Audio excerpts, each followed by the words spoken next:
Bismillahirrahmanirrahim.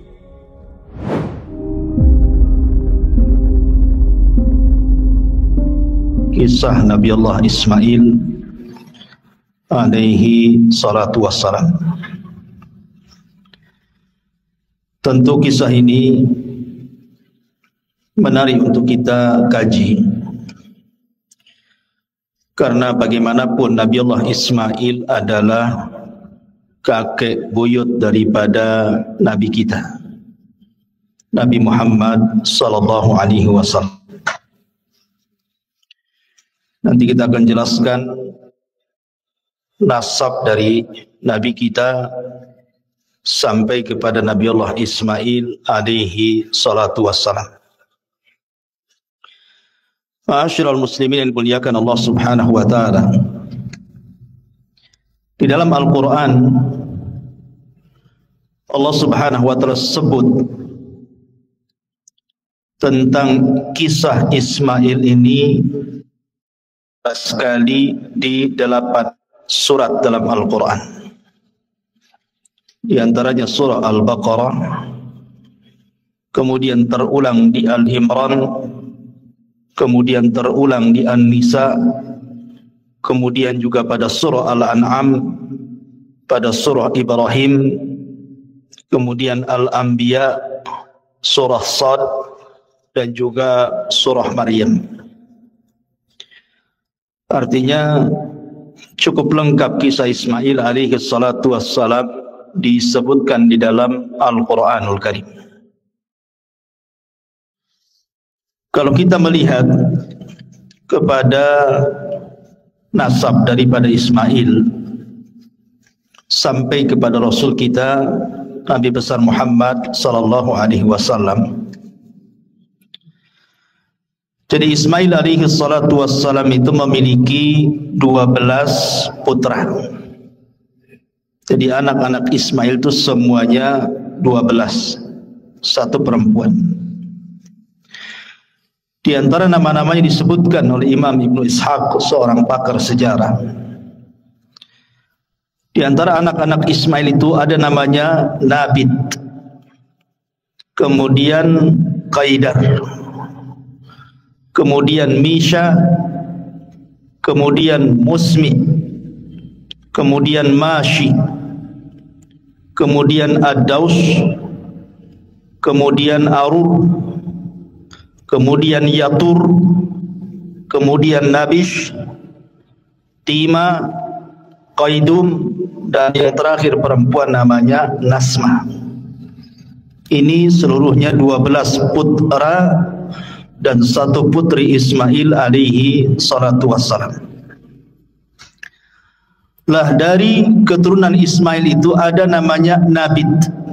Nabit putra Ismail. Nabit ini punya anak namanya Yasjub ibn Nabit. Kemudian Yasjub punya anak namanya Ya'rub ibnu Yasjub ibnu Thabit ibn Ismail. Disinilah keluar kalimat Arab dari Ya'rub. Kemudian Ya'rub punya anak namanya Firah.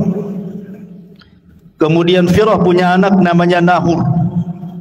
Kemudian Nahur punya anak namanya Muqawwim, dan Muqawwim punya anak namanya Udad. Lah Udad inilah ayahanda daripada Adnan. Artinya Adnan inilah yang disepakati bahwa Nabi SAW nasabnya sampai kepada Adnan. Adnan sendiri punya 2 anak. Yang pertama Ma'ad dan yang kedua Ak. Ma'ad ini tinggal di Hijaz, Mekah dan Madinah. Sementara Ak ini menikah dengan orang Yaman, dengan kabilah Asy'ariyun dari keturunan Qahtan. Dan Qahtan itu kabilah bagian daripada Jurhum, artinya masih keturunan Arab. Sehingga kemudian Adnanilah yang menyatukan antara Arab Yaman dan Hijaz.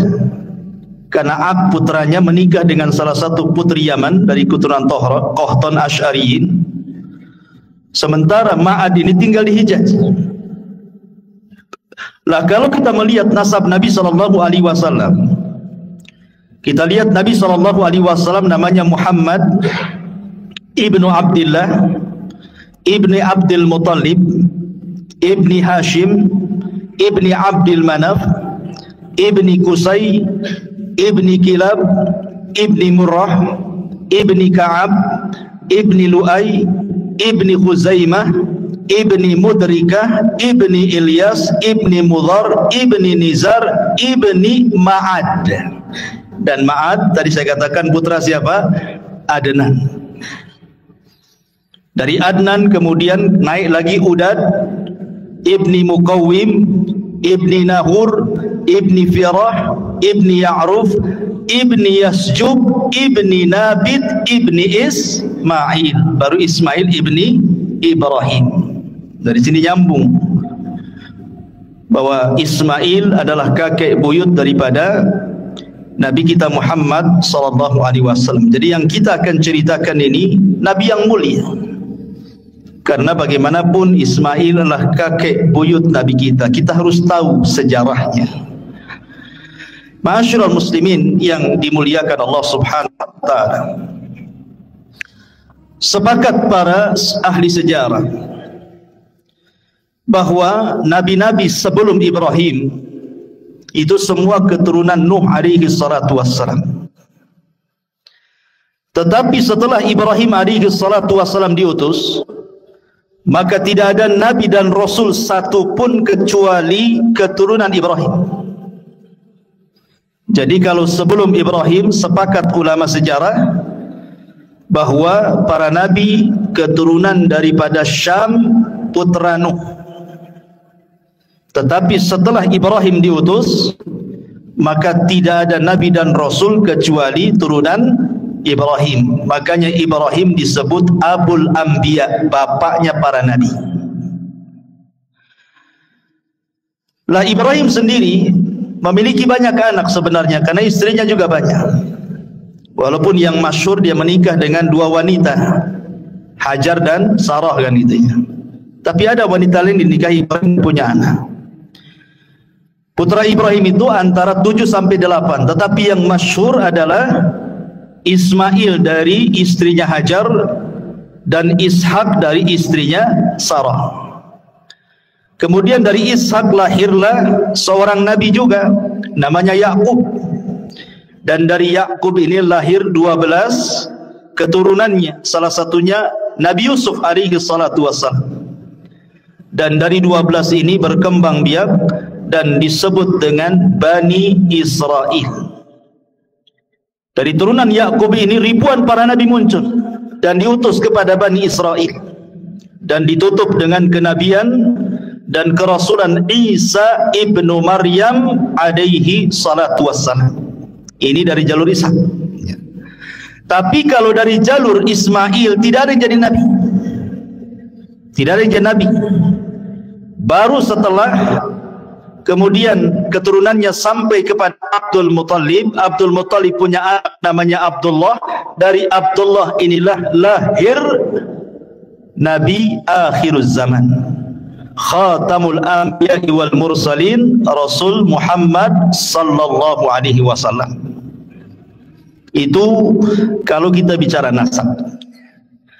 Tentu ketika cerita Ismail tidak lepas daripada kisah ibundanya Hajar.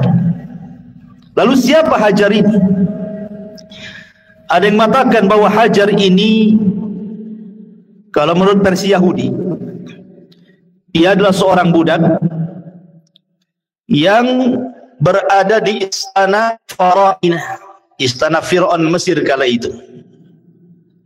Kemudian dihadiahkan kepada Sarah dan menjadi budak Sarah. Tentu sebagian ulama membantah kalau Hajar itu seorang budak, karena di sini ada berbau merendahkan kepada Nabi kita Muhammad sallallahu alaihi wasallam, seolah-olah dia turunan budak, dan seolah-olah Sarah itu lebih afdal dibandingkan Hajar, dan seolah-olah Yahudi lebih afdal dibandingkan Islam. Nanti menuju ke situ.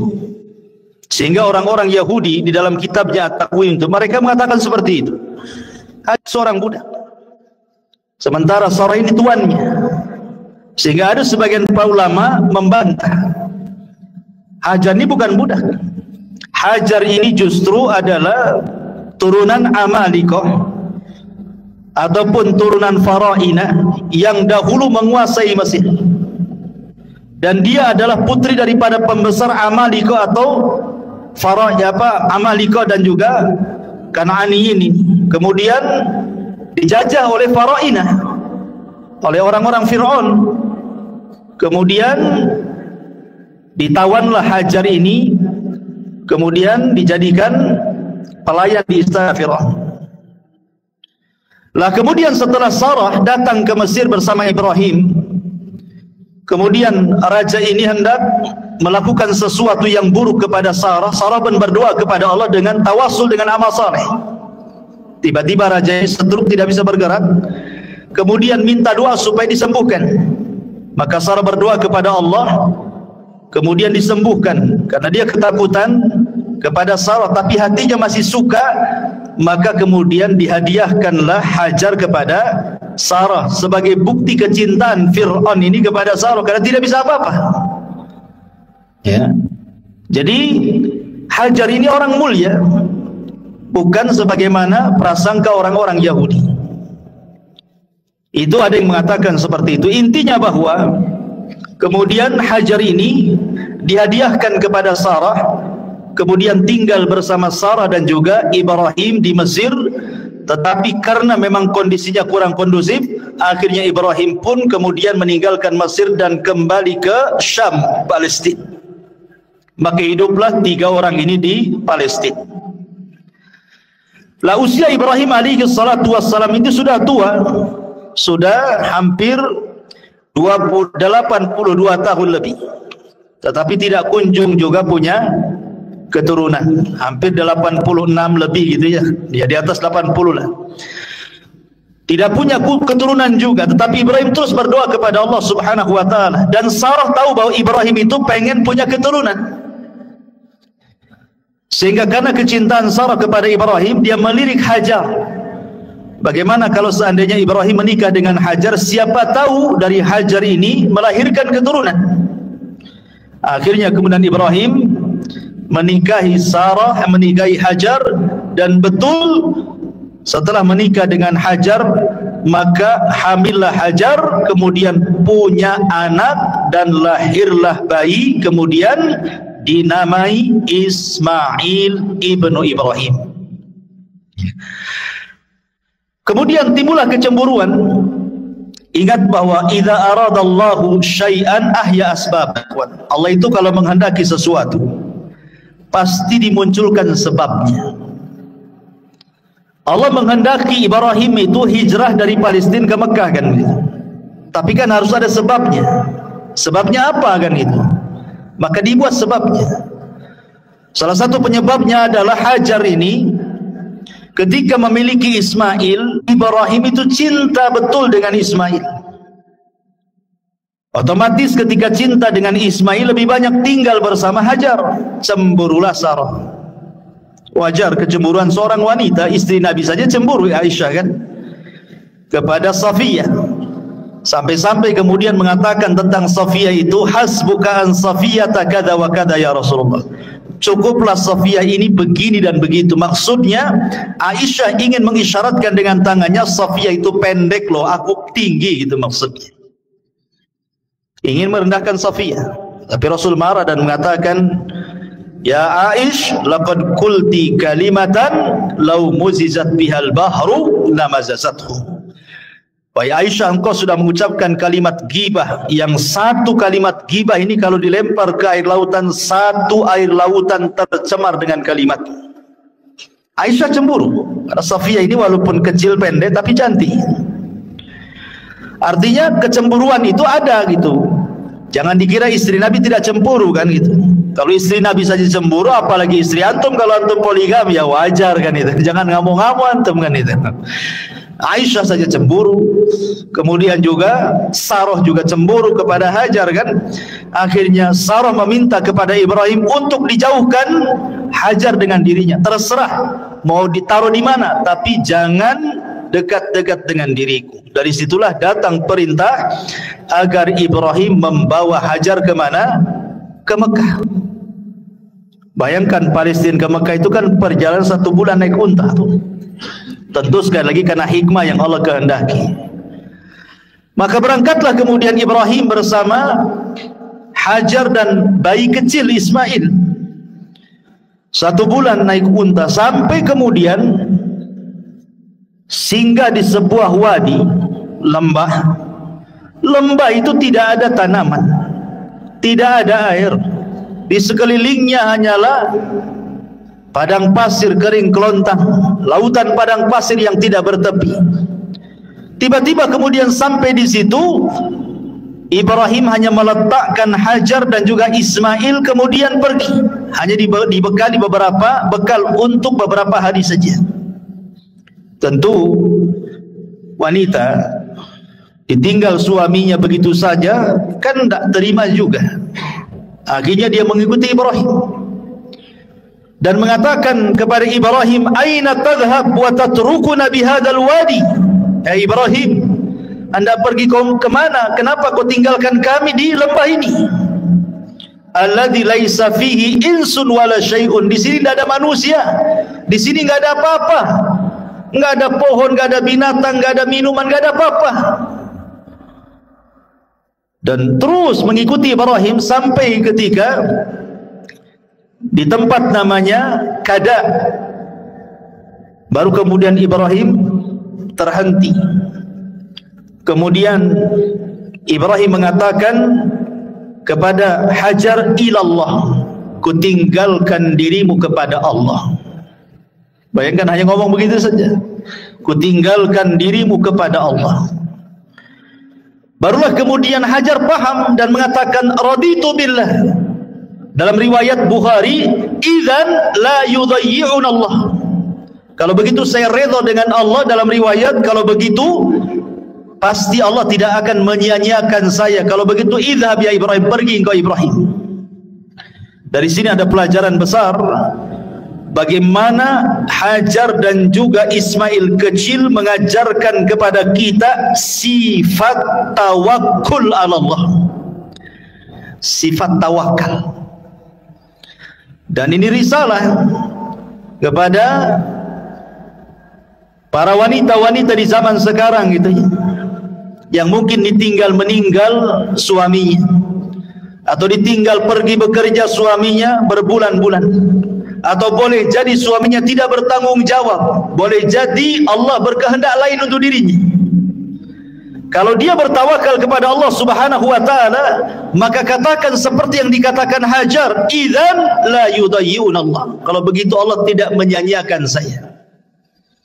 Ini risalah kepada siapapun yang sedang kesulitan ekonomi, dipecat dari pekerjaannya, memilih bekerja yang halal dan meninggalkan yang haram. Katakan idzan lan yudayyi'un Allah. Katakan Allah tidak menyia-nyiakan saya. Begitulah tawakal yang diajarkan Ummu Ismail kepada kita. Tapi Ibrahim juga ketika meninggalkan istrinya Hajar dan putranya itu juga mengadu kepada Allah. Kenapa begini perintahnya gitu ya? Kenapa nggak ada perintah lain saja? Makanya kemudian dia setelah jauh meninggalkan Hajar dan sudah tidak terlihat Hajar dan sudah sampai di perbatasan, kemudian dia menghadap wajahnya menuju Al-Bait dan berdoa, dan Al-Quran menyebutkan doanya apa? Inni askantu min dzurriyyati biwadin ghairi dzi zar'in 'inda baitakal muharram. Ya Rabb, kenapa aku meletakkan dari keturunanku di sebuah lembah yang tidak ada tanaman, di sisi baitmu, rumahmu yang sangat mulia? Kemudian Ibrahim alaihi salatu wassalam terus berdoa kepada Allah Azza wa Jalla. Tetapi bagaimanapun Allah menghendaki yang lain. Terkadang ada kaidah man taraka syai'an lillahi awadallahu khairun awadallahu khairan minhu. Barang siapa yang meninggalkan sesuatu karena Allah, pasti Allah akan mengganti sesuatu itu dengan sesuatu yang jauh lebih baik lagi.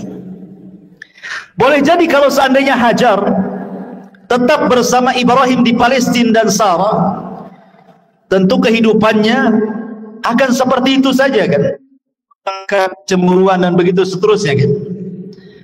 Tetapi ketika kemudian dia rela meninggalkan Ibrahim dan juga istri pertamanya, harus ditempatkan di sebuah tempat, semua karena Allah, dan dia yakin Allah tidak menyia-nyiakan dirinya.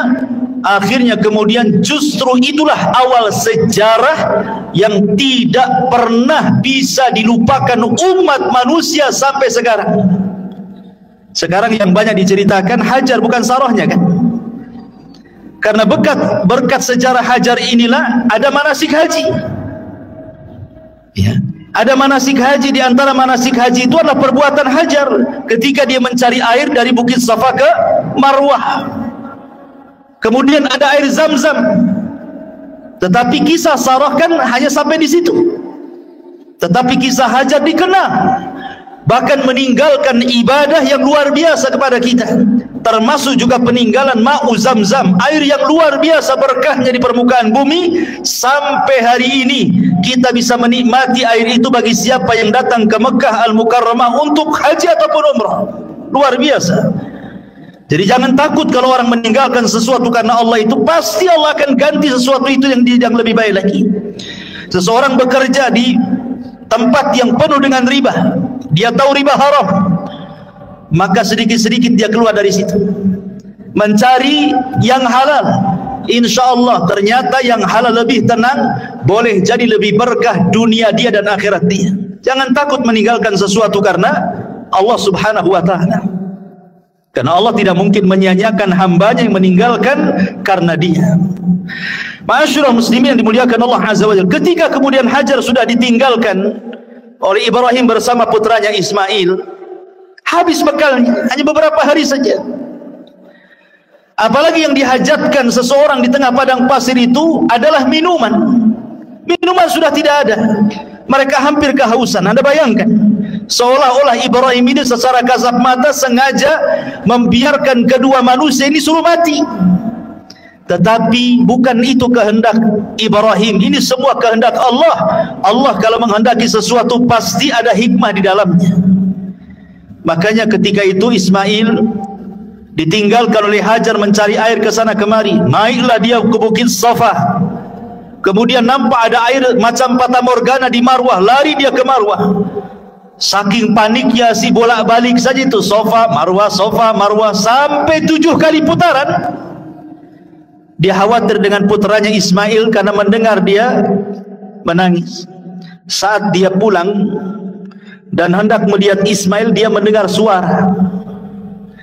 Rupanya suara itu datang daripada Jibril yang datang hendak menolong keduanya. Ketika kemudian mendekati putranya Ismail, rupanya di sampingnya ada Jibril alaihi salam. Ada yang mengatakan Jibril kemudian menghentakkan sayapnya persis di belakang punggung Ismail, seolah-olah ingin mengatakan bahwa Zam-Zam ini miliknya Ismail, karena taruh di situ gitu ya, di belakang Ismail, belakang punggung Ismail, ditancapkan kemudian sayapnya. Kemudian Jibril pergi, dan Jibril sempat mengatakan la takhafu dhai'ata fa innaha huna baitun lillah ya bani hadzal ghulam wa abuhu wa anna allaha la yudayyi'u ahlahu. Kata Jibril sebelum pergi, wahai ummu Ismail, jangan takut, Allah menyia-nyiakan dirimu. Tidak, Allah tidak akan menyia-nyiakan dirimu. Di sini kelak akan dibangun Baitullah, rumah Allah, yang akan membangunnya ni anakmu Ismail yang masih bayi dan bapaknya kelak Ibrahim. Dan Allah tidak akan menyia-nyiakan siapapun yang dekat dengan Baitullah ini. Kemudian Jibril pergi. Begitu dalam riwayat Bukhari. Lah kemudian ketika melihat ada air muncrat dari tanah, maka segeralah kemudian Hajar membendungnya.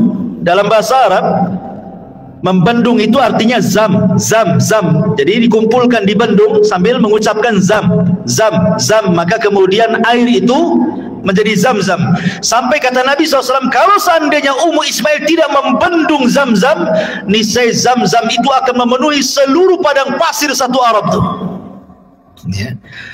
Dari situlah kemudian akhirnya Ismail dan juga Hajar minum dari air zam-zam berhari-hari tanpa makan, sudah cukup. Ya, karena air zam-zam itu disabdakan oleh Nabi SAW. Apa sabda Nabi SAW tentang zam-zam? Zam-zam ini adalah ta'amu tu'min wa syarabu sukmin, kata Rasul. Zam-zam ini adalah makanan yang bisa dikonsumsi dan minuman bagi orang yang punya penyakit untuk mengobati sakit. Jadi walaupun minum air zam-zam itu sudah kenyang, bahkan dikisahkan dari sahabat Abu Dzar Al-Ghifari radhiyallahu anhu. Jadi Abu Dzar Al-Ghifari itu pernah 1 bulan ketika safar, habis bekal makanannya, tinggal air zam-zam. Akhirnya kemudian dia minum saja air zam-zam 3 hari sehari. Rupanya kata Abu Dzar, hatta samintu, sampai aku gemuk gara-gara minum terus air zam-zam. Enggak makan dia 30 hari. Abu Dzar Al-Ghifari radhiyallahu an tidak makan, hanya minum saja 30 hari. Kata dia, aku minum terus selama 30 hari dalam safarku sampai aku gemuk, tidak ada satupun badan kecuali gemuk, gitu ya. Bayangkan coba. Ya, dan zam-zam itu harus diyakini sebagai obat. Jangan katakan coba-coba. Saya ingin cobalah menyembuhkan penyakit dengan zam-zam. Jangan dicoba air zam-zam itu. Air zam-zam itu bukan percobaan. Air zam-zam itu wahyu. Air berkah, nggak usah dicoba. Langsung diimani, langsung diyakini bahwa dia adalah obat untuk segala penyakit. Minum saja, bismillah. Tawakal kepada Allah, ikhlas kepada Allah. Jangan coba-coba. Kalau coba itu ragu-ragu artinya. Jangan main coba-coba. Langsung bismillah, tawakal Allah, yakin, ikhlas, ya. Insyaallah. Zam-zam itu sebagaimana sabda Rasul, ta'amu tu'min wa syarabu sukmin. Dia adalah makanan sekaligus juga obat. Bahkan bisa mengabulkan niat peminumnya. Ma'u zam-zam lima syuribalahu. Air zam-zam itu akan mengabulkan setiap peminumnya. Maka akhirnya kemudian berhari-hari, entah berhari-hari entah berbulan-bulan tidak disebutkan, sampai akhirnya datanglah dari arah Yaman rombongan kabilah dari Jurhum. Mereka kehabisan minuman tapi banyak makanan. Percuma saja banyak makanan tidak ada minum, bisa mati di padang pasir, ikhwan. Akhirnya dari kejauhan melihat ada ta'ir, ada burung. Sebagaimana riwayat Bukhari, ada burung dan burung itu menandakan ada air. Maka kemudian didekati, rupanya suku Jurhum ini sampailah ke sumur Zam-Zam yang kemudian ditempati Hajar dan juga putranya Ismail. Suku Jurhum ini orang baik, orang Yaman. Makanya Rasul mengatakan ahlul Yaman itu araqul qulub, lembut hatinya. Kalau mau berbuat jahat, merebut air, bisa saja Hajar dibunuh. Tetapi Jurhum ini kabilah yang baik. Dia datang baik-baik, meminta baik-baik air Zam-Zam itu. Akhirnya kemudian Hajar memberikan dengan cara barter. Kau beri kali kami makanan, kami beri kau air. Akhirnya kemudian deal kan itu ya. Dari situlah kemudian Ismail dan Hajar bisa makan, bisa minum dari berkahnya air Zam-Zam itu. Setiap datang suku Jurhum, maka barter dengan makanan. Jadi tidak pernah kelaparan. Itulah makna daripada kalimat Hajar ketika Ibrahim pergi. Kalau begitu, pergi kau, Allah tidak menyia-nyiakan diriku. Wa man yatawakkal 'ala Allah fahuwa hasbuh. Barang siapa yang bertawakal kepada Allah, Allah yang kasih kecukupan dia. Akhirnya kemudian lama-lama suku Jurhum pun meminta kepada Hajar untuk memboyong keluarganya dan tinggal di situ, karena memang air saat itu sangat langka. Senang mereka tinggal di situ. Maka lambat laun kemudian suku Jurhum tinggal di sekitar Zamzam. Kemudian hari demi hari, bulan demi bulan, tahun demi tahun, ramailah di sekitar Zamzam itu kabilah Jurhum. Ismail pun mulai membesar, kemudian belajar bahasa Arab kepada suku Jurhum. Jadilah Ismail musta'rab, bukan orang Arab, belajar bahasa Arab, fasih pula dia bahasa Arab. Makanya sering saya katakan, kalau antum orang Indonesia fasih berbahasa Arab, berarti antum Arab. Walaupun antum turunan Arab Yaman, tapi tak bunyi bahasa Arab, antum bukan Arab. Menang muka saja Arab. Ya, bahasa Arab tak bisa, bukan Arab antum. Walaupun ngaku Habib sekalipun, kalau tidak punya bahasa Arab, bukan Arab. Tapi kalaupun antum hitam pesek hidungnya persis kayak orang Melayu, tapi bahasa Arabnya mantap kayak Ismail, antum Arab. Paham ya? Ismail bukan orang Arab, orang Ajam, dia orang Palestina, lahir di sana, tapi belajar bahasa Arab ke suku Jurhum. Makanya ulama mengistilahkan musta'rab, orang Arab yang bukan Arab pasti bahasa Arab, makanya dia Arab, begitu ya. Di situ kaidahnya muncul. Ya. Ma'asyiral muslimin yang dimuliakan Allah Subhanahu wa taala. Akhirnya kemudian Ismail pun besar-besar di situ. Ketika usianya belasan tahun, tentu Ibrahim selaku orang tua kan wajarlah kangen ingin berjumpa dengan Ismail yang sudah lama ditinggalkannya, sudah belasan tahun. Makanya kemudian ketika kemudian Ibrahim alaihi salatu wassalam safar dari Palestina menuju Mekah, ingin berkunjung dan melihat istri dan juga putranya yang sudah belasan tahun itu. Akhirnya kemudian Ibrahim pun sampai. Ketika sampai itulah kemudian Ibrahim alaihi salatu wassalam dimimpikan malam harinya. Apa mimpinya? Inni ara fil manami anni adbahuka fanzur madza tara. Wa Ibrahim, wa Ismail, ayahmu bermimpi semalam bapakmu menyembelih dirimu. Betul-betul menyembelih dalam mimpinya itu. Bagaimana pendapatmu? Ya. Maka Ismail alaihi salatu wassalam, orang yang terdiri dari ummu Ismail, wanita yang paling tawakal. Makanya kemudian Ismail tanpa ada keraguan mengatakan, ya abatif al ma tu'mar satajiduni insyaallahu minas sabirin.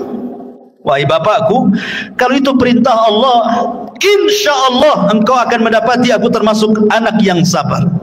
Kenapa Ismail mengucapkan kalimat insyaallah? Hikmah di balik Ismail mengucapkan kalimat insyaallah itu seolah-olah Ismail ingin mengatakan seperti ini. Kalau aku redha aku disembelih, engkau pun wahai bapakku redha aku disembelih, tapi Allah tidak redha, maka engkau tidak dapati aku termasuk hamba yang sabar. Kenapa? Karena ini akal-akalan kamu saja. Tetapi kalau seandainya aku redha disembelih, engkau redha disembelih, Allah pun redha, maka kau akan dapati aku termasuk anak yang sabar. Kenapa? Karena ini bukan akal-akalan kamu, tapi ini perintah Allah. Itu maksudnya.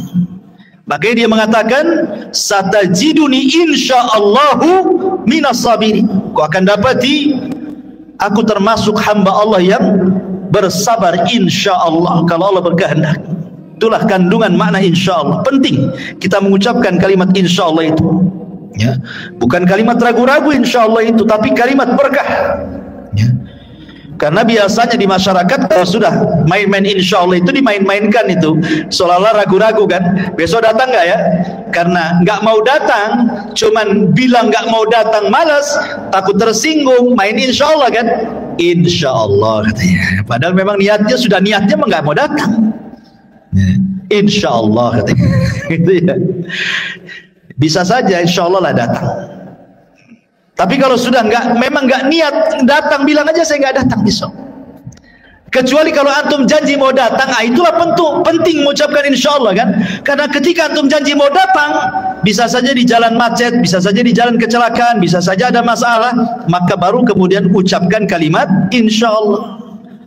Baik, ma'asyiral muslimin yang dimuliakan Allah Azza wa Jalla. Maka akhirnya kemudian Ibrahim pun betul-betul menyembelih Ismail, dan ini sudah saya kisahkan panjang lebar di sini. bagaimana Ibrahim betul-betul menggorok loh leher Ismail itu, tapi Allah buat pisau yang tajam jadi tumpul, jadi digini-gini tetap saja nggak berdarah-darah tuh. Dari situ Allah melihat kesungguhan Ibrahim sudah melaksanakan perintahnya lewat mimpinya, karena mimpi seorang nabi itu wahyu masalahnya. Maka Allah Subhanahu wa taala langsung mengirim penyeru dan menyeru dari langit dan mengatakan, ya ayya Ibrahim qad saddaqta ru'ya, wahai Ibrahim kau sudah membenarkan mimpi. Maka disitulah Allah katakan, wa fadainahu bidzibhin azim wa taraknahu lil akhirin, kami ganti Ismail dengan kambing kibas dan akan menjadi cerita bagi orang-orang setelahnya sampai hari ini. Kisah itu diceritakan dan menjadi syariat bagi umat Islam tentang kurban, ya. Ma'asyiral muslimin yang dimuliakan Allah Azza wa Jalla, selesai kisah penyembelihan ini, maka kemudian Ibrahim balik lagi ke Palestina. Ismail kemudian menjadi laki-laki yang tumbuh dewasa gitu. Lah setelah Ismail kemudian tumbuh dewasa, maka Allah takdirkan Hajar meninggal dunia di usia yang sudah tua juga, 80 tahunan ke atas Hajar meninggal. Kemudian Ismail tertarik dengan wanita Jurhum, menikahlah Ismail dengan wanita Jurhum.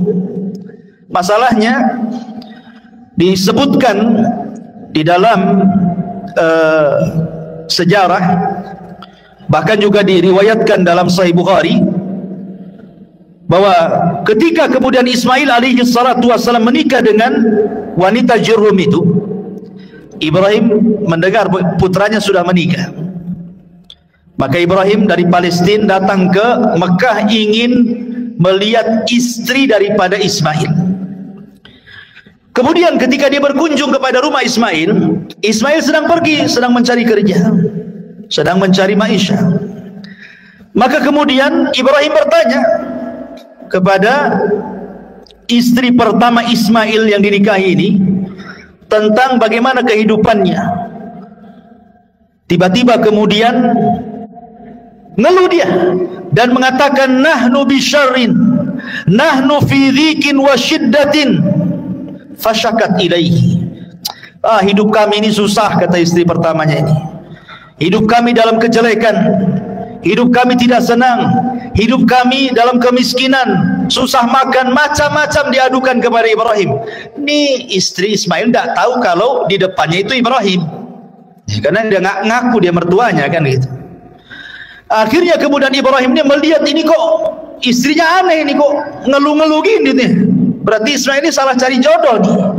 Akhirnya kemudian Ibrahim sebelum pergi, dalam Sahih Bukhari dijelaskan, Ibrahim menasihati istrinya, nanti kalau datang suamimu Ismail, katakan pesan dari saya, ghayyir atabata babik. Kemudian pergi Ibrahim. Ketika Ismail kemudian pulang, diceritakan sama istrinya bahwa ada orang tua sifatnya seperti ini. Kaget dia. Lah itu orang tua saya, kenapa kau tidak memuliakan dia? Kata istri, saya tidak tahu itu orang tuamu.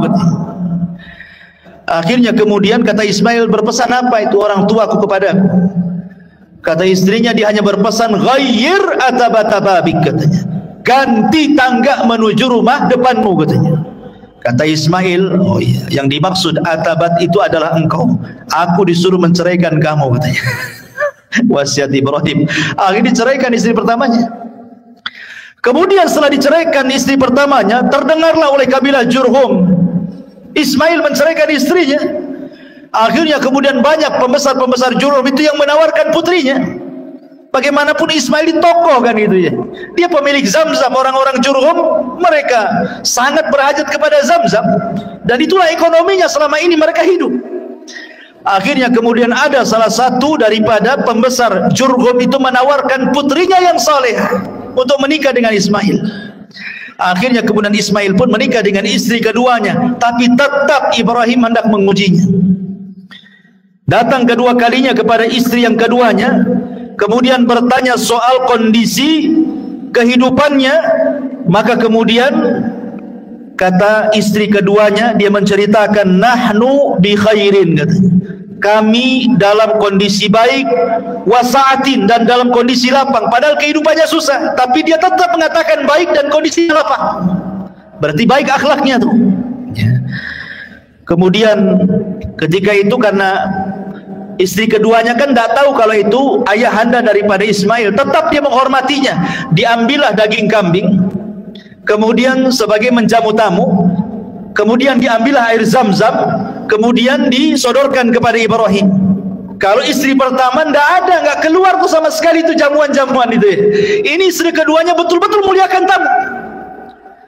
Maka Ibrahim senang dengan istri keduanya, kemudian berdoa kepada Allah, Allahumma barik li ta'amikum wa syarabikum. Ya Allah, berkahi makanan kalian, ya Allah berkahi minuman kalian, ya Allah tetapkan rumah tangga kalian berdua. Kemudian Ibrahim mengatakan, nanti kalau sampai anakku, sampaikan pesan bapaknya. Apa? La tughayyir atabata babik. Jangan kau ganti lagi tangga menuju depan rumahmu, katanya. Nah, itu istrimu tuh katanya. Akhirnya Ismail pulang, kemudian diceritakan istri keduanya. Kata Ismail, ayahku menyuruh agar aku tidak menceraikan kamu. Lihat. Tapi di sini syahidnya Ibrahim mendoakan apa? Mendoakan makanan dan minuman. Yang ketika itu makanan yang didoakan oleh Ibrahim apa? Daging kambing dan juga air zam-zam. Sejak itulah kambing dan zam-zam di Mekah menjadi berkah karena doanya Ibrahim. Makanya penduduk Mekah itu walaupun makan kambing siang, pagi, sore, malam, nyantai saja mereka. 1 tahun mereka pagi, siang, sore makan kambing, nggak ada cerita naik darah, naik kolesterol, stroke, nggak ada. Coba antum pakai kambing Batam, sebulan saja pagi kambing, siang kambing, malam kambing. Pagi sate, siang gulai, rawon lagi sorenya, malamnya tengkleng. Sebulan saja. Apa nggak naik itu tensinya? Ya. Masyaallah muslimin yang dimuliakan Allah Azza wa Jalla. Intinya bahwa kemudian Ismail pun tetap tidak menceraikan istrinya karena dapat istri yang soleh. Dari istri inilah lahir 12 keturunannya yang saya sebutkan di mukaddimah tadi. Kemudian setelah itu Sarah meninggal, maka Ibrahim kemudian hijrah dari Palestina dan bergabung bersama Ismail. Disinilah terjadi pembuatan Ka'bah, pembangunan Ka'bah yang sempat roboh. Kisahnya adalah, jadi ketika kemudian Allah Subhanahu wa taala perintahkan Ibrahim untuk membangun Ka'bah dan juga putranya Ismail, maka mulailah kemudian Ibrahim dan juga Ismail mencangkul bagian Ka'bah yang akan dibangun sampai kemudian mendapati pondasi. Dan ketika di zaman jahiliyah pernah kan dirobohkan karena terkena banjir sehingga Ka'bah rusak, kemudian oleh Al-Walid ibn Mughirah dan orang-orang Quraisy digali sehingga sampai kepada pondasi awal Ka'bah yang berwarna hijau. Ya, pondasinya itu warna hijau. Ya. Lah Ibrahim juga sama, karena Ibrahim itu tidak mulai dari pondasi, karena pondasi sudah ada sejak zaman para malaikat membangunnya. Ada yang mengatakan Adam yang membangunnya gitu. Jadi Ibrahim itu hanya meninggikan saja. Maka mulailah kemudian Ibrahim dan Ismail meninggikan dari atas pondasi itu bangunan Ka'bah. Dan bentuknya memanjang karena Hijar masuk ke dalamnya. Tapi di zaman jahiliyah ketika Ka'bah itu hancur hanya dibangun separuh saja sehingga Hijar keluar. Hijar Ismail keluar gitu ya. Kalau di zaman Ibrahim masuk Hijar itu. Ya, dan juga pintunya 2, pintu masuk, pintu keluar, kemudian di tanah. Kalau sekarang kan pintunya di atas gitu ya. Agak sulit, orang-orang tertentu saja masuk. Kalau orang dulu kan siapa aja bisa masuk gitu ya. Intinya bahwa ketika kemudian sudah dibantu oleh Ismail pembangunan Ka'bah, sampai kemudian ada satu tempat yang itu khusus untuk satu batu, kurang satu batu, maka Ibrahim meminta kepada Ismail untuk mencari batu. Kemudian pulang, rupanya yang dibawa itu Hajar Aswad, batu dari sorga. Ibrahim tahu ini Hajar Aswad, dulunya warnanya putih tapi menjadi hitam karena dosa anak Adam, kata Rasul. Maka diletakkan Hajar Aswad di Ka'bah sebagai pelengkap Ka'bah itu. Dan Hajar Aswad ini menjadi kiblat bagi kita kaum muslimin ketika sholat kita. Dan pernah hilang 20 tahun, dicongkel oleh orang-orang Syiah. Ketika Syiah menyerbu Mekah ketika itu kan, sampai dibantai ribuan jemaah haji itu, sampai orang yang nempel di kiswah Ka'bah aja dibantai itu orang-orang Syiah itu, dicongkel itu Hajar Aswad, dibawa ke Bahrain. 20 tahun hilang Hajar Aswad. Tapi setelah Hajar Aswad dicuri sama orang-orang Syiah itu, dibawa ke Bahrain, banyak azab menimpa Bahrain. Akhirnya takut dibalikin lagi setelah 20 tahun. Ya, Ma'asyiral muslimin yang dimuliakan Allah Subhanahu wa taala, intinya bahwa Allah Subhanahu wa taala menggambarkan dalam Al-Qur'an, inna awwala baitin wudi'a lin-nasi lalladzi bi Bakkah mubarakan wa hudan lil alamin fihi ayatun bayyinatun maqamu Ibrahim wa man dakhalahu kana amina walillahi 'alan nasi hajjul baiti man istata'a ilaihi sabila wa man kafara fa innallaha ghaniyyun 'anil alamin. Sesungguhnya rumah yang mula-mula dibangun untuk tempat beribadah manusia adalah Baitullah yang ada di Bakkah ataupun Mekah, yang diberkahi dan menjadi petunjuk bagi semua manusia. Di sana terdapat tanda-tanda yang jelas, di antaranya makam Ibrahim. Barang siapa memasuki Baitullah, amanlah dia. Dan di antara kewajiban manusia terhadap Allah adalah melaksanakan ibadah haji ke Baitullah, yaitu bagi orang-orang yang mampu mengadakan perjalanan ke sana. Barang siapa yang mengingkari kewajiban haji, maka ketahuilah Allah Maha Kaya bagi seluruh alam semesta. Ketika Ibrahim sudah selesai itu membangun Ka'bah, dan apabila dia capek, maka dia berdiri di samping Ka'bah yang kemudian menjadi makom Ibrahim. Makom dulu tempat istirahatnya di situ, makanya makom sekarang kan. Ya. Jadi setelah selesai, Allah perintahkan kepada Ibrahim untuk mengajak seluruh manusia yang ada di bumi suruh haji. Ibrahim gimana? Harus datang kemana-mana mengajak manusia haji. Perlu berapa waktu ke timur, ke barat, ke selatan, ke utara. Jadi Ibrahim mengatakan, ya Rabb, tidak mungkinlah saya berjalan ke sana kemari kan itu. Tapi Allah mengatakan, ya Ibrahim, aku tidak suruh kau jalan ke sana kemari. Aku suruh kau berteriak dari Mekah. Nanti kami yang sampaikan suaramu ke ujung barat, ke ujung timur, ke selatan dan ke utara. Dan ini mukjizatnya Ibrahim. Cukup kau serukan manusia untuk haji, suaramu sampai di sana nanti, gitu maksudnya. Maka Ibrahim pun menyerukan manusia untuk haji, suaranya kemana-mana, masuk ke telinga semua manusia. Subhanallah, seruan Ibrahim masih melengket di telinga kita sampai hari ini. Semua datang ke Mekah, ya, semua datang ke Mekah kan. Alhamdulillah, seruan Ibrahim sampai hari ini melekat di telinga-telinga kaum muslimin. Wa'adzin finnas, ya, dan serukan kepada manusia untuk haji. Ya'tuka rijalan wa ala kulli dhamirin ya'tin min kulli fajin ami, kata Allah. Maka akan datang dari semua belahan negeri untuk menziarahi Ka'bah. Sadaqallahul azim.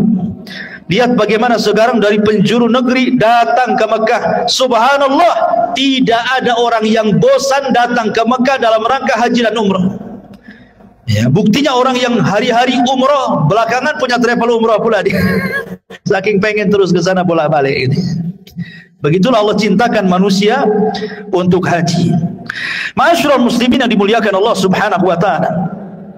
Kemudian Nabi Ibrahim alaihi salatu wasalam wafat, dan Allah Subhanahu wa taala kemudian menggantikan estafet dakwah Ibrahim kepada pundak Ismail. Makanya Allah Subhanahu wa taala firmankan di dalam surah Maryam ayat 54-55, wadhkur fil kitabi Ismail innahu kana sadiqal wa'di wa kana rasulan nabiyya.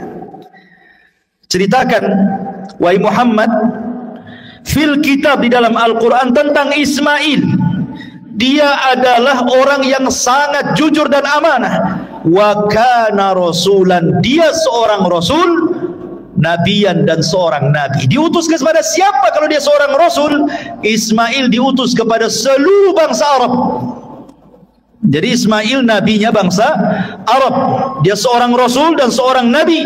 Wa kana ya'muru ahlahu bis salati waz zakati wa kana inda rabbih mardiyah. Dan dia memerintahkan keluarganya untuk salat, zakat, dan dia di sisi Allah sangat diridhai, sangat disukai. Ismail diangkat menjadi nabi dan rasul dan berdakwah setelah Ibrahim kepada seluruh bangsa Arab.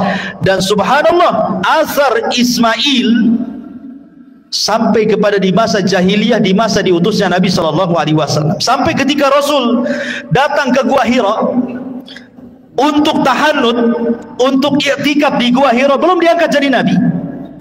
Kemudian Rasul SAW tafakkur di situ, beribadah kepada Allah Azza wa Jalla, beribadah atas syariat siapa coba? Kan belum diangkat jadi nabi, belum ada syariat kan? Jadi Rasul beribadah di atas syariat Ismail. Dia beribadah di atas syariat Ismail, tafakkur dalam gua itu. Ya, karena belum ada syariat yang diberikan kepada Rasul seperti sholat, zakat, puasa, Quran dan begitu seterusnya, maka dia tafakkur ala syariat Ismail. Di atas syariat Nabi Allah Ismail alaihi salatu wassalam sampai datang Jibril dan mengangkat Nabi sallallahu alaihi wasallam sebagai nabi dan juga rasul. Dan ketika Ismail alaihi salatu wassalam meninggal dunia, suku Jurhum itu dari turunan Ismail dan juga turunan istrinya itu masih mentauhidkan Allah. Tapi masalahnya tidak bertahan. Tiba-tiba kemudian datang orang Arab yang tidak suka dengan suku Jurhum, namanya Khuza'ah. Maka Khuza'ah itulah akhirnya menggempur Jurhum. Mulailah kemudian Jurhum pun kalah, akhirnya kembali ke Yaman dan dikuasai Hijaz oleh Khuza'ah. Lah sebelum kemudian Khuza'ah ini menguasai Jurhum, Jurhum pandai karena ekonomi mereka dari Zamzam. Disitulah air Zamzam dipendam sama orang-orang Jurhum supaya jangan direbut Khuza'ah. Dipendam sampai akhirnya beratus-ratus tahun hilang Zamzam itu. Ketika kemudian dikuasai oleh Khuza'ah, Khuza'ah tidak menemukan di mana letak air Zamzam itu. Subhanallah, di antara salah satu tokoh daripada tokoh Khuza'ah ada namanya Amr ibn Luhai. Amr ibn Luhai. Amr ibn Luhai inilah dialah yang pertama kali merubah agama Ismail dan juga Ibrahim di kota Arab. Di negeri Arab itu dialah yang pertama merubahnya. Karena dia yang membawa patung Hubal dari Syam kemudian meletakkan di dalam Ka'bah. Makanya Rasul mengatakan, inni ra'aitu Amr ibn Luhai fin nari yajurru am'a'ah. Aku melihat Amr ibn Luhai terburai ususnya di neraka karena dia yang pertama kali merubah syariat Ibrahim. Amr ibn Luhai ini. Sejak itulah Amr ibn Luhai mengasas akidah musyrik, menyembah berhala. Akhirnya tidak ada satupun orang Arab kecuali menjadi penyembah berhala, kecuali hanya beberapa orang yang bisa dihitung dengan jari yang masih beragama Ismail dan Ibrahim, seperti Waraqah ibn Naufal, ya, kemudian ayahanda Said ibn Said, ya, kemudian beberapa orang, ya, tidak banyak itu yang masih beragama Hanafiyah samah, termasuk Nabi SAW masih berpegang dengan syariat Ismail, ya. Tetapi yang lainnya semua menjadi penyembah berhala. Lah baru di zaman Abdul Muttalib, di zaman Abdul Muttalib inilah baru kemudian ditemukan air Zamzam. Jadi begini kisahnya. Abdul Muttalib ini, ikhwatu fillah, muliakan Allah Azza wa Jalla, ketika itu menjadi Sayyidul Arab, pemimpin Arab, karena Quraisy itu dipimpin oleh dua kabilah, kabilah Bani Abdi Manaf dan kabilah Bani Khuza'ah, kabilah Bani Khuza'ah, Makhzum, Bani Makhzum. Ada Bani Makhzum, kabilahnya Abu Jahal. Ada kabilahnya Bani Abdi Manaf, kabilahnya Bani Hashim, kabilah Nabi SAW. Jadi yang lain itu kabilah-kabilah kecil. Yang besar ini Bani Makhzum dan Bani Abdi Manaf. Jadi gantian tuh, kadang-kadang yang menjadi pemimpin dari keturunan Makhzum, kadang-kadang dari Bani Abdi Manaf. Lah ketika itu yang menjadi pemimpin adalah dari Bani Abdi Manaf, Abdul Muttalib. Tapi setelah Abdul Muttalib meninggal, diambil alih oleh Bani Makhzum, Abu Jahal menjadi pemimpinnya, ya. Jadi Abdul Muttalib ini bermimpi ketika dia sedang tertidur di Hijr Ismail, didatangi malaikat dan mengatakan, ihfir at-tayyibah, ihfir at-tayyibah, galilah at-tayyibah, benda yang baik. Kemudian besoknya mimpi lagi, didatangi lagi malaikat yang sama dengan mengatakan, ihfir al-barrah, ihfir al-barrah, katanya. Barrah ini apa? Benda yang baik ini. Kemudian yang ketiga kalinya, 3 hari berikutnya mimpi lagi, ihfir al-madrunah, katanya. Galilah sesuatu yang tersimpan. Abu Talib makin bingung. Hari keempatnya bermimpi lagi, baru jelas-jelas mengatakan ihfiriz Zamzam, katanya. Kamu harus menggali Zamzam. Oh, baru paham maksudnya. Kemudian dia dikasih tahu tanda-tandanya. Tanda-tanda kau menggali Zamzam itu 3. Pertama, di situ ada qaryatun namlin, ada desa semut, sarang semut. Yang kedua, di situ ada ghurab, ada gagak yang sedang makan semut. Yang ketiga, di situ ada darah yang tertumpah. Kalau itu terjadi, galilah di situ. Akhirnya suatu hari Abdul Muttalib ini sedang berjalan-jalan di Syab Arab ini. Rupanya dia melihat kok banyak semut di situ. Kemudian dia melihat ada gagak yang sedang matu-matu semut itu. Tiba-tiba ada unta lari dikejar oleh tuannya, sedang kabur unta itu. Rupanya unta itu tertangkap persis di sarang semut itu, kemudian oleh pemiliknya langsung disembelih. Tertumpahlah darahnya di situ. Dia teringat mimpinya tuh. Oh ya, jangan-jangan di sini, karena mimpinya persis kayak gitu kan. Sarang semut, ada gagak, ada tumpahan darah di situ. Jangan-jangan di sini dia. Ketika itu Abdul Muttalib belum punya anak banyak, cuma satu namanya Al-Harith. Karena belum punya nazar ketika itu. Akhirnya sama Al-Harith diajak, ayo kita gali di sini, jangan-jangan di Zamzam nih. Digalilah berdua. Orang-orang Arab membiarkan, disangkanya Abu Talib dia ngapain mimpi saja cari Zamzam itu, katanya. Rupanya ketika digali-digali, nampak pondasinya, pondasi Zamzam itu. Bertakbirlah Abdul Muttalib, Allahu Akbar, Allahu Akbar. Oh, datang kabilah-kabilah Quraisy. Tiba-tiba setelah ditemukan Zamzam, kabilah Quraisy mengatakan kepada Abdul Muttalib dan mengatakan, ya Abdul Muttalib, kami semua adalah Bani Ismail, keturunan Ismail. Kami juga punya hak dengan Zamzam ini. Bayangkan, ketika menggali mereka nengokin, sudah ketemu mereka mengaku itu Zamzam kami juga, katanya. Karena kami semua keturunan Ismail dan ini adalah Zamzamnya Ismail, katanya. Kata Abdul Muttalib, tidak bisa. Aku yang menemukannya, ini dikhususkan untukku. Kata mereka, tidak bisa. Kalau engkau tidak berbagi dengan kami, kami siap perang, katanya. Oh, ngajak perang. Akhirnya kemudian kata Abdul Muttalib, apa enggak ada pendapat yang lebih baik kecuali harus perang? Kata mereka, kalau begitu kita harus datang kepada orang pintar dari Bani Sa'ad, dari Hudzail, katanya. Di situ ada dukun sakti. Biar dukun itu menentukan apakah Zamzam itu milikmu atau milik kita semua, katanya. Akhirnya masing-masing kabilah mengutus beberapa utusan. Ini Bani Hudzail, Bani Sa'ad ini di ujung Syam loh, perbatasan Syam. Sementara orang-orang ini di Hijaz. Kalau mereka mau datang ke dukun yang ada di perbatasan Syam itu, harus melewati berbulan-bulan padang pasir. Coba bayangkan coba. Hanya ingin nemuin dukun aja tuh. Berangkatlah mereka. Subhanallah, di tengah jalan kehabisan bekal, kehabisan minum, banyak mati. Sehingga hanya beberapa orang saja yang masih hidup. Akhirnya mereka pun sudah tidak bisa lagi melanjutkan perjalanan dan hampir menguburkan hidup mereka sendiri karena tidak sanggup lagi, masih jauh perjalanan. Sementara air sudah nggak ada. Kemudian mereka mengatakan, kata Abdul Muttalib, sebaiknya kita berpencar saja. Kita cari air, mudah-mudahan mungkin di sekitar sini ada air, masing-masing gak dapat rezeki gitu.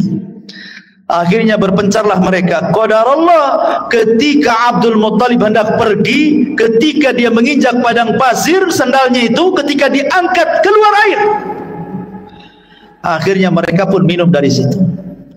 Mereka ditolong oleh Abdul Muttalib lagi nih. Dari situlah mereka mengatakan, sudahlah Abdul Muttalib, tidak perlu kita datang ke dukun, kami menyerah, Zamzam itu milikmu karena engkau sudah menolong kami semua di sini. Balik lagi, tidak jadi ke dukun. Dari situlah Zamzam miliknya Abdul Muttalib. Tapi masalahnya Abdul Muttalib sudah tahu nih, kalau dibiarkan dia meninggal bisa masalah Quraisy, perang nih gara-gara Zamzam. Disitulah dia bernadar kepada Allah agar diberikan anak 10 untuk menjaga Zamzam, dan sebagai imbalannya satu di antara mereka akan aku korbankan. Allah takdirkan dipenuhi nazarnya. Abdul Muttalib pun punya anak 10, salah satunya namanya Abdullah, ayahanda Nabi. Ketika sudah pada remaja, Abdul Muttalib lupa dengan nazarnya bahwa dia harus mengorbankan salah satu dari 10 anaknya. Tetapi kemudian diingatkan, Hai Abdul Muttalib, kau sudah berjanji akan mengorbankan salah satu putranya. Dikurahlah anak-anaknya. Subhanallah, yang kena pula Abdullah. Abdullah itu anak yang paling dicintai Abdul Muttalib dan disayangi orang-orang Quraisy. Makanya orang-orang Quraisy mengatakan, gak usahlah disembelih Abdullah itu, kau datang aja ke dukun lagi, mungkin ada solusi yang lain gitu. Datanglah Abdul Muttalib ke dukun. Kata dukun, cobalah dikocok kayak arisan katanya. Ya, tulis dalam dua kertas, satu nama Abdul Muttalib, satu 10 unta. Kocok siapa yang keluar, kalau 10 unta berarti selamatlah Abdullah. Kau sembelih 10 unta, bagikan fuqara wal masakin katanya. Dikocok, keluar Abdullah. Lah, keluar Abdullah. Akhirnya kemudian pasang lagi 10 ekor unta. Dikocok Abdullah lagi keluar, pasang lagi 10 ekor unta. Sampai akhirnya 10 kali pasang. Berarti sudah 100 ekor unta tuh. Baru keluar unta. Akhirnya dia terpaksa menyembelih 100 ekor unta loh ya. Diberikan kepada fuqara wal masakin dan tidak jadi menyembelih Abdullah. Dari situlah 100 ekor unta menjadi diat pembunuhan. Kalau ada orang membunuh, kisos. Kalau tidak dikisos, bayar 100 ekor unta. Jadi dia. Nah, makanya Nabi SAW disebut Ibnu Dzabihataini, anak dari dua orang yang akan disembelih. Pertama ayahandanya Abdullah, yang kedua Ismail, kakek buyutnya putra daripada Ibrahim alaihi salatu wassalam.